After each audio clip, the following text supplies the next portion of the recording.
cosas grandes. En el nombre de Jesús, gracias te damos, poderoso y amante Salvador. Amén y amén. Amén. Gloria a Dios. Se siguen sumando los que están conectados. Estamos en 20 conectados ya. Y bueno, y obviamente se siguen sumando todos y cada uno. Qué bueno y qué maravilloso que es buscar la presencia de Dios y buscar lo que Dios tiene para nuestra vida.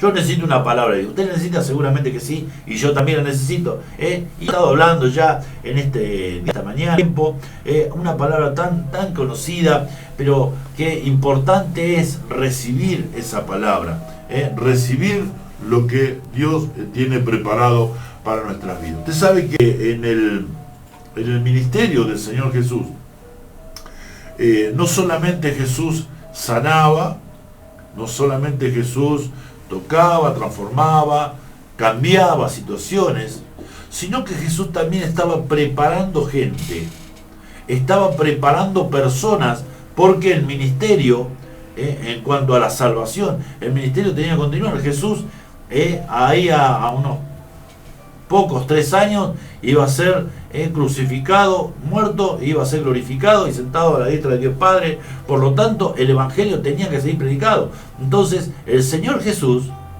preparaba gente, o estaba preparando gente para que ese ministerio continúe. ¿Quiénes eran esa gente que el Señor Jesús preparaba? Eran los discípulos, o sea, eran los 12. ¿No es cierto? Entonces, el Señor Jesús, mientras iba cumpliendo su ministerio en cuanto a la predicación, en cuanto a los milagros, en cuanto a la obra del Espíritu Santo en cada vida, iba preparando estas personas que, si usted mira en las Escrituras, mira en la palabra del Señor, usted va a ver que el Señor Jesús hace milagros. Pero por otra parte, hay una vida que pareciera que va por el mismo riel, digamos, por llamarlo de una manera, ¿no es cierto? Lleva el mismo recorrido, pero es una vida diferente. Lo que los discípulos tal vez no tenían fe, los discípulos no creían. ¿Por qué? Porque estaban aprendiendo. Ahí en Mateo capítulo número 14, a partir del verso número 22, Jesús los prueba. ¿Por qué? Porque les estaba enseñando. Realmente. Y nosotros, como hijos de Dios, hoy tenemos que aprender. ¿Cuántos de nosotros tenemos que aprender?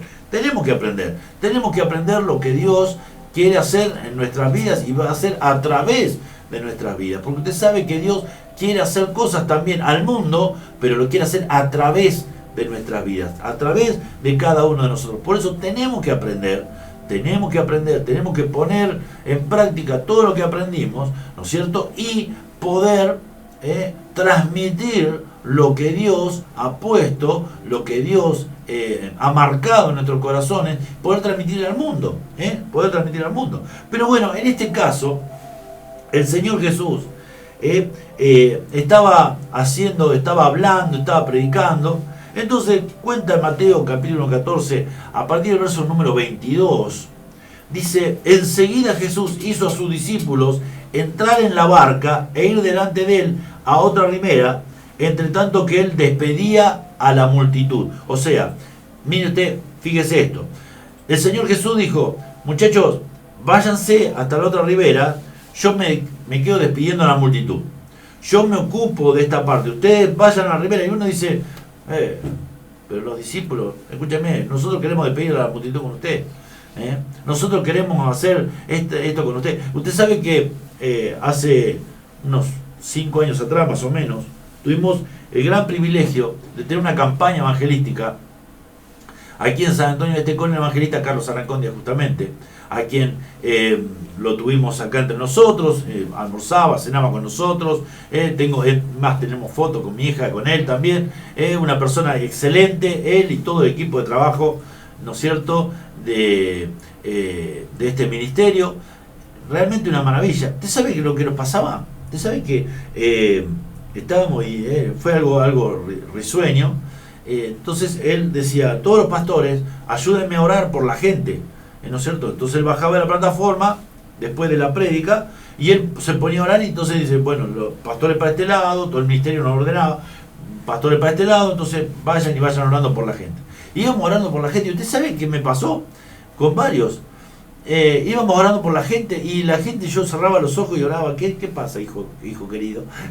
No decía hijo querido, decía, ¿qué sucede?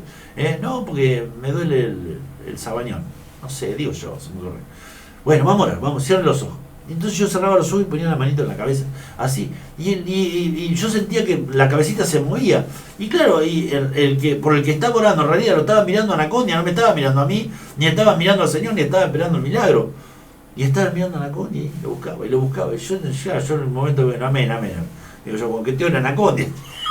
Y en ese momento, los otros pastores que veíamos, porque a todos nos pasaba un poco eso, nos pasaba que de repente la gente buscaba a Anacondia, ¿no es cierto? Buscaba a él, ¿no es cierto? Y nosotros estábamos ministrando también al Señor, obviamente, ¿no es cierto? Obviamente, uno reconoce el ministerio del siervo del Señor, y un ministerio realmente maravilloso, el ministerio de este varón, un ministerio en el que allí en el año 84, en la campaña Anacondia, a mis 12 años, conocí al Señor en una campaña de él. Así que yo en mi familia, gracias al Señor, todo en el camino del Señor. Pero yo digo, qué importante es, ¿no es cierto?, tomar el lugar que corresponde. Y de repente uno dice, pero escuchame, está Anacondia, ¿para qué voy a orar yo? ¿Para qué voy a decir? Yo abro los ojos y están todos mirando y esperando que Anacondia le ponga la mano en la cabeza. Usted fíjese, los discípulos podrían haber dicho eso. Los discípulos podrían haber dicho, nos quedamos todos despidiendo a la multitud, pero todos quieren estar con Jesús. Bueno, nosotros nos vamos a la otra orilla, listo, ¿cuál es el problema? Nos vamos a la otra orilla. Entonces, había, tal vez, no lo digo porque la Biblia no lo especifica, pero tal vez había ese pensamiento. Jesús se queda despidiendo a la multitud mientras nosotros nos envía a la otra orilla. Qué tremendo, ¿no? Verso número 23. Despedida la multitud, subió al monte a orar aparte. Y cuando llegó la noche, estaba allí solo. Y ya la barca donde estaban los discípulos, estaba en medio del mar, azotada por las olas, porque el viento era contrario. Qué problema cuando el viento es contrario, ¿no? Más cuando andamos en bicicleta. Yo era de andar mucho en bicicleta. El tema era cuando había viento. Madre santa, qué lucha, porque nos dolían las piernas, y parecía que uno hiciera todo el esfuerzo para pedalear y apenas daba media vuelta a la rueda. ¿Por qué? Porque el viento era contrario. Y así a veces, hermano, en nuestra vida, en nuestro ser, o lo que nos pasa, o en nuestra familia, muchas veces los vientos son contrarios. Es más, en la situación que hoy estamos pasando como país, tal vez el viento es contrario, y estoy seguro que el viento es contrario. Estoy seguro. Ahora, usted fíjese en este pasaje. El viento era contrario, por un lado. Por otro lado, Jesús no estaba con ellos. Entonces uno puede decir en ese momento, Señor, nos dejaste. Señor, nos abandonaste. Señor, el viento es contrario y ahora estamos solitos. Pero ¿cómo solos? ¿Acaso no eran los discípulos? ¿Acaso no eran los que estaban siendo preparados para el ministerio? ¿Acaso no eran aquellos que estaban siendo preparados para poder alcanzar todo lo maravilloso que Dios tenía preparado de antemano para su vida? Sí, pero era necesario el viento contrario. ¿Me está escuchando? Era necesario el viento contrario. ¿Será necesario para nosotros? Y se lo pregunto y usted respóndase ahí desde su casa. Mas a la cuarta vigilia, verso 25 de la noche, mas a la cuarta vigilia de la noche, Jesús vino a ellos andando sobre el mar. Verso 26, y los discípulos, viéndole andar sobre el mar, se turbaron diciendo, un fantasma, y dieron voces de miedo. Y a veces, hermano, las situaciones nos dan temor.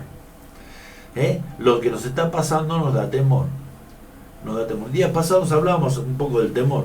El perfecto amor echa fuera el temor, dice la palabra del Señor. O sea, el perfecto amor es Jesús. El mismo Jesús echa fuera el temor. Tenemos que dejar el temor, hermano. A veces el temor nos ata. A veces el temor no nos deja ver realmente lo que es.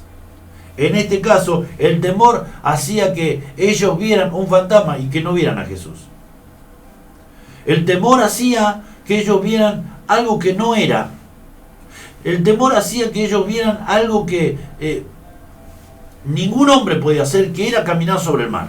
Nadie lo puede hacer.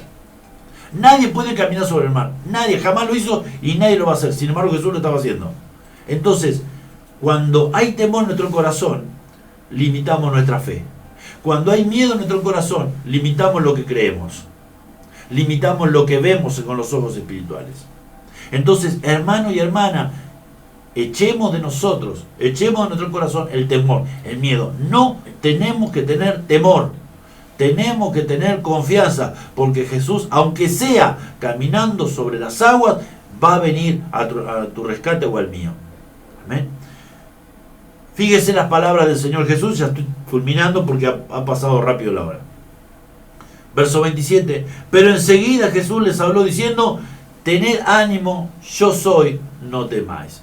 3 cosas de las que nosotros tenemos que cada día estar firmes y tenerlas como un estandarte en nuestra vida. Tener ánimo, saber que Él es y no tener temor. Tener ánimo. ¿A cuánto nos animamos? Levante la manito. No lo veo, pero seguramente hay más de una manito levantada. Y acá ninguno tiene. Todo bárbaro. Acá ninguno levanta la mano. Está bien. Yo sí la levanto. Yo me desanimo fácil. Yo realmente soy consciente. Yo me desanimo fácil. Ya no se da algo. ¡Oh!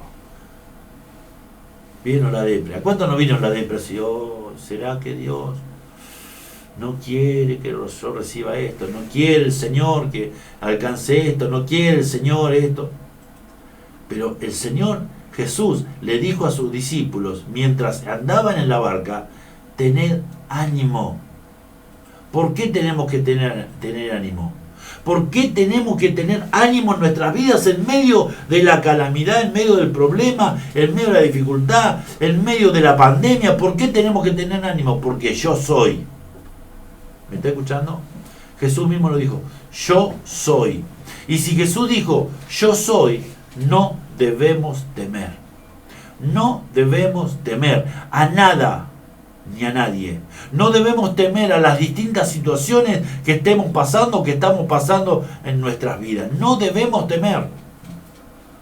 El Señor Jesús le estaba enseñando estas cuestiones a los discípulos, aquellos que estaban siendo preparados para el ministerio. Tened ánimo, yo soy, no temas. A veces, hermano, ¿cuántas veces renegamos porque esto no, porque el pastor se equivocó, no, porque el pastor esto, no, porque quien me ministra dijo esto y al final no es?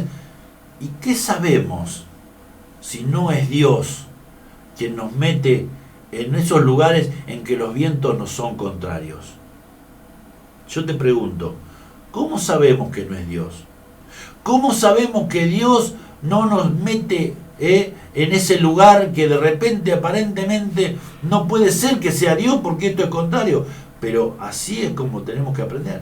Así es como vamos a aprender. Yo le aseguro que de esta situación, yo le aseguro que de este problema, de esto que estaban pasando los discípulos, cada uno de ellos, ninguno se olvidó nunca más.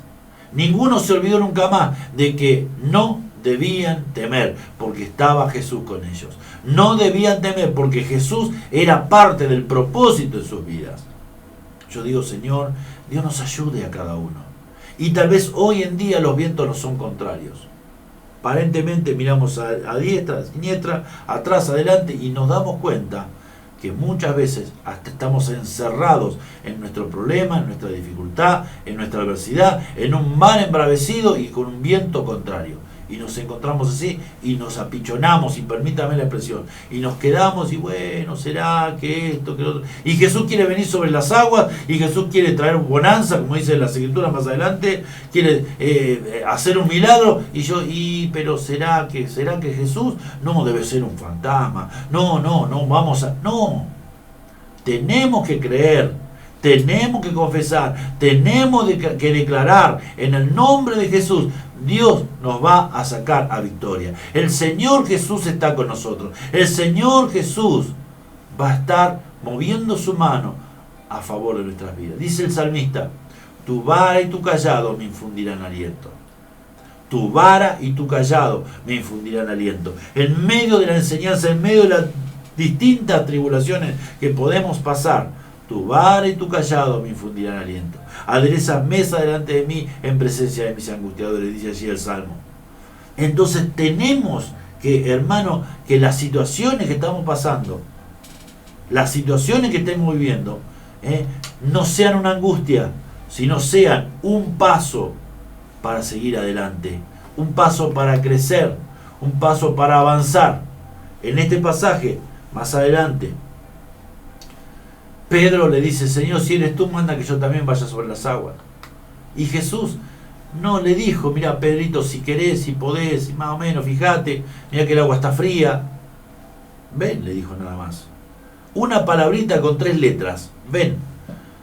¿Cuánto de nosotros, muchas veces Dios nos puede decir ven, y nosotros decimos no, pero ¿y si el agua está fría? ¿Y si me hundo? ¿Y si de repente me ahogo? ¿Y si Jesús no me responde? ¿Cuánto de nosotros nos pasa eso? Si Jesús te dice ven, nada más, o sea, no te dice tenés cuidado, fíjate no te tropeces, fíjate no te caigas, fíjate esto, fíjate aquello. No, el Señor te dice ven, nada más. Y a veces nosotros ponemos nuestras limitaciones. Yo digo: Señor, ayúdanos. ¿Cuánto de nosotros pedimos: Señor, ayúdanos? Ayúdanos ahí desde nuestro corazón, de nuestra mente, ahora, y que salga de nuestras vidas ese clamor: Señor, ayúdame. Ayúdame, Señor. Vas a hacer grandes cosas en mi vida. Amén. Declararlo, confesarlo. Confesar que Dios hará grandes cosas. Amén. Dios nos va a ayudar. Sí, así como puso una hermana: ayúdanos, Señor. Amén. Dios nos va a ayudar. Dios nos va a ayudar. Quédese tranquilo. ¿Cuántos de nosotros nos encontramos en un mar embravecido ahora? ¿A cuántos de nosotros el viento nos es contrario? A gran parte de nosotros, ¿sí? ¿Qué le parece si oramos al Señor? Que el Señor Jesús venga caminando sobre las aguas y haga grande bonanza. ¿Quiere orar conmigo al Señor? ¿Quiere orar conmigo al Señor? Yo le invito a que cierre sus ojos si te puede hacerlo. Y vamos a orar a que Dios nos fortalezca, a que Dios nos levante. Amén. En el nombre de Jesús queremos bendecirte, glorificarte, honrarte y alabarte solamente a ti, Señor, porque tú eres Dios, eres Señor. Padre, en el nombre de Jesús, esta mañana seas tú alcanzando nuestras vidas, levantando, fortaleciendo nuestro ser, nuestros corazones, nuestra alma, nuestro espíritu sean fortalecidos. Señor, tal vez nos hallamos en un lugar, Dios mío, en un tiempo en que los vientos no son contrarios. Padre, fortalece a cada uno, fortalece y anima. Padre, que podamos entender, aunque esta situación, Padre del cielo, es parte de un propósito, es parte de una enseñanza, Padre, para mostrar tu gloria a favor de nuestras vidas y para que nos veamos que tú estás con nosotros siempre. Padre, guárdanos, líbranos en todo tiempo, en todo momento. Fortalece, Dios mío, los brazos que estén cansados, los que están abatidos, los que están luchados. Dios mío, sean tocados, bendecidos y fortalecidos en el nombre de Jesús en esta mañana. Padre del cielo, te damos gracias porque harás grandes cosas a favor de nuestras vidas. En el nombre de Jesucristo de Nazaret, pongo en tus manos la vida de cada uno de mis hermanos y aún aquellos que lo van a ver en diferido, Señor, puedan recibir esta palabra en sus corazones y dar un gran amén a esta palabra. En el nombre de Jesús. Amén, Señor, y amén.